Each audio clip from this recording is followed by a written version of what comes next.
Dengan sederet hasil gemilang yang diraih, kekuatan timnas Indonesia kini benar-benar mulai diperhitungkan.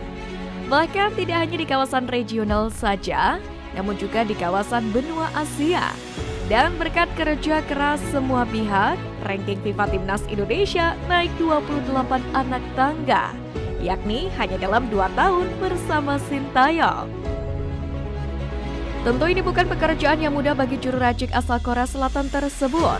Memutuskan mengusung membangun sepak bola Indonesia untuk jangka panjang, Sintayong harus seringkali berbenturan dengan pemburu gelar instan. Namun demikian, pada banyak kesempatan Sintayong sering menjelaskan bahwa prestasi akan datang dengan sendirinya jika akar sepak bola Indonesia kuat dan juga tertata. Maka dari itu, ia menyiapkan betul pondasi untuk masa depan dengan setidaknya melakukan regenerasi besar-besaran di tubuh skuad Garuda. Sementara itu, dalam menakodai timnas, Sintayong juga terkenal sebagai sosok yang memiliki disiplin tinggi. Bahkan latihan yang diberikan kepada pemainnya cukup berat karena berusaha mencapai batas maksimal pemain.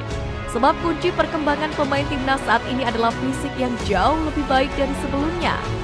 Dan hasilnya sekarang terlihat pemain timnas tidak mudah lelah karena sudah mendapatkan tempaan latihan fisik yang sangat keras. Dalam hal ini, Pratama Arhan menjadi saksi bahwasannya Sintayong benar-benar membawa perubahan. Dia merasakan bahwa mereka lebih percaya diri saat berhadapan dengan tim yang lebih kuat saat ini. Salah satu yang terlihat adalah mental pemain yang mulai matang saat bertemu dengan tim-tim yang levelnya di atas mereka. Bahkan progres positif timnas Indonesia di bawah komando Sintayong pun turut diakui oleh legenda hidup timnas Indonesia, Bambang Pamungkas. Melihat progres yang sangat bagus dan timnas kita sudah melangkah dalam tren yang positif, tegas Bambang Pamungkas. Terdekat, timnas Indonesia akan mengarungi Q2 kualifikasi Piala Dunia 2026 dengan menghadapi laga tandang melawan Irak. Jika menilik peringkat FIFA, timnas Indonesia bisa dibilang tim terlemah karena memiliki ranking paling rendah di grup F.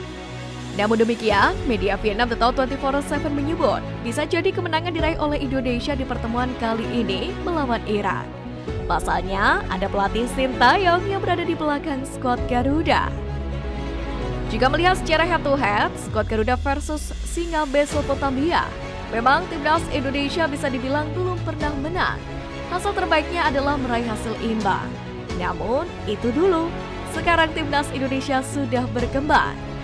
Jika melihat rekor Irak melawan salah satu tim ASEAN Thailand, hasilnya yang didapat tidak terlalu buruk. Skuad Gajah Perang terhitung bisa mengimbangi kekuatan Singa Mesopotamia.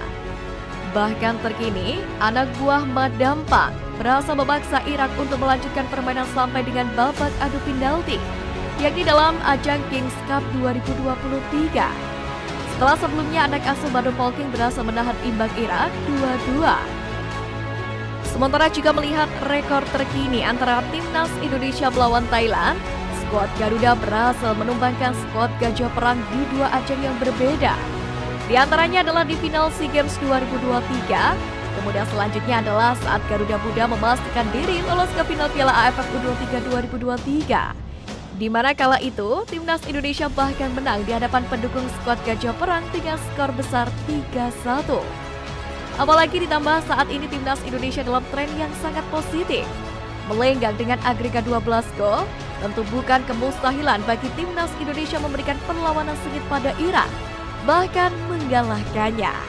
Apalagi jelang duel sengit ini, kelemahan tim besutan Jesus Kasus itu dibongkar habis-habisan oleh 2 legenda mereka, yakni oleh Ahmed Munajir dan Ali Abdul Jabbar. Hal yang disorot oleh ex-pemain Irak ini adalah lini pertahanan Singa Mesopotamia yang rapuh.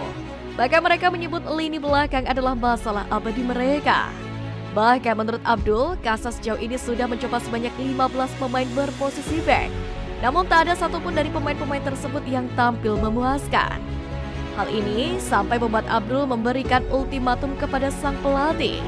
Kasas dituntut untuk segera membasmi masalah abadi yang menyerang skuad Singa Mesopotamia ini. Tentu hal ini bisa menjadi keuntungan tersendiri bagi skuad Garuda. Deretan penyerang timnas Indonesia bisa mengeksploitasi kelemahan Irak ini. Terlebih pemain depan Garuda dalam beberapa pertandingan terakhir juga menunjukkan konsistensi dan kesuburan yang tinggi dalam urusan mencetak gol. Sementara itu, periode ini pun bisa juga jadi momentum buat Sintayong untuk membuka keran prestasi timnas Indonesia. Sudah mampu mengalahkan seluruh pesaingnya di ASEAN, di momen bersamaan para pesaing timnas Indonesia, salah satunya Thailand, tidak dalam kondisi yang baik-baik saja. Sebab generasi emas skuad Gajah Perang sudah mulai usang. Tercatat ada beberapa pemain andalan Thailand yang kini sudah memasuki usia yang kurang produktif. Nama pemain semacam Teraton Bunmatan, Janatik Songkrasin, Serah Hyoyen, hingga Adisa Kraisom yang menjadi bagian generasi emas sudah berkepala tiga. Bahkan kini terasa Jangda belum tergantikan posisinya sebagai bumper utama Thailand juga sudah menginjak usia 35 tahun. Begitu juga dengan Teraton yang menjadi kunci utama keberhasilan Thailand. Kini tercatat sudah berusia 33 tahun dan butuh diregenerasi oleh Thailand. Tidak hanya itu, Chandal Tim yang pernah menggemparkan sepak bola Asia Tenggara lantaran menjadi rekrutan mahal tim Jepang Kawasaki Frontale. Ini juga sudah memasuki usia 30 tahun. Dan tampak mulai memberikan tempatnya kepada para pemain muda.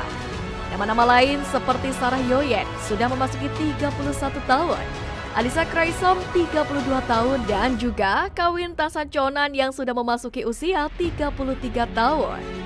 Berbeda halnya dengan timnas Indonesia, Sintayong sudah mengantisipasinya lebih awal dengan memotong dua generasi sekaligus.